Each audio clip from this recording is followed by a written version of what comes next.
Cute siya, ha? Ang ganda niya. Kilala mo ba yung cute na kasama ni Alfred? You go to a bar because you're looking for some action. What kind of action do you have in mind? Ikaw ang sumagot niyan. I know what I want. Will you still respect me after this? Lul, ako hindi re-respetuhin ng nanay ko pag uwi ko.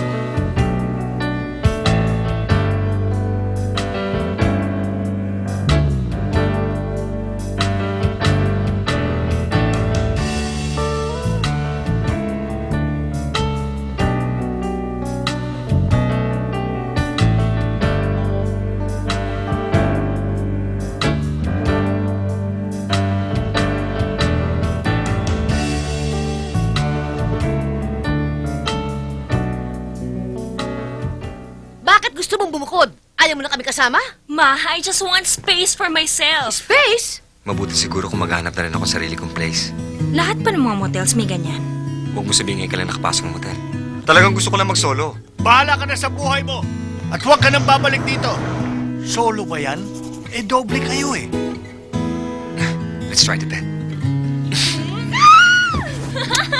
Ma, anong live-in? Ang pagsasama ng dalawang taong nagmamahalan ng walang pagbubuklod ng sakramento ng kasal ay tinuturing na kasalanan. Tama ang sapagkat pare. ito ay taliwas sa kung ano ang niloob ng Diyos. Dad, come on, it's the 90s. Hindi na uso yung kasal muna bago kayo magsama. Kayo na rin na nagsabi ng kasal hindi parang kaning isusubo. Hindi ibig sabihin na pwede kang tumikim.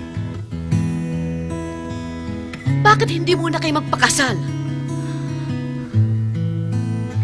Bakit? Kasal ka ba sa asawa mo ngayon? Pero kailangan bang tularan mo ang pagkakamali ko? Ang lakas-lakas ng hilig mo! Hindi ako makatulog! Hoy, kung gusto mo matulog, umuwi ka na maaga. Ang kapal na mukha mo! Lolokohin mo na pala ako! Sasama-sama ka pa sa Ano ba akin! nagsasabi mo? Ano yan, ha? Nakita ko yan habang naglilinis ako ng kwarto. Ang lakas naman ng loob mo. Nagbaong ka pa ng ebidensya. For your information, ex-girlfriend ko yan. Paano kung buntis ang aking anak? Nag-iingat naman ho kami. Oh, Masaya ka ba? Masayang masaya. Pag hindi ka tumawag sa akin ngayon, ibig sabihin, hindi mo na ako mahal.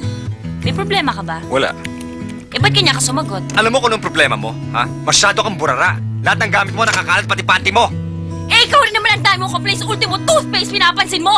Galit ka sa alarm clock. Galit ka sa toilet seat. Kung gusto mo, tag-isa lang tayong toothpaste, tag-isa lang tayong kumot. Kung tig-isa lang kayo tayo ng bahay. Ito, gusto mo? Ayan. Ayan pa. Ito, gusto mo? Gusto na lahat!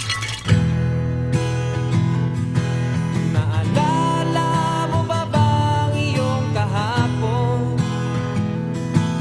Hinahanap mo ang landas. Mga pangarap gusto mong maabot. So what are you trying to say? You wanna start all over again? Let's take it one step at a time. Pag-usapan na lang natin yan pagdating ng panahon.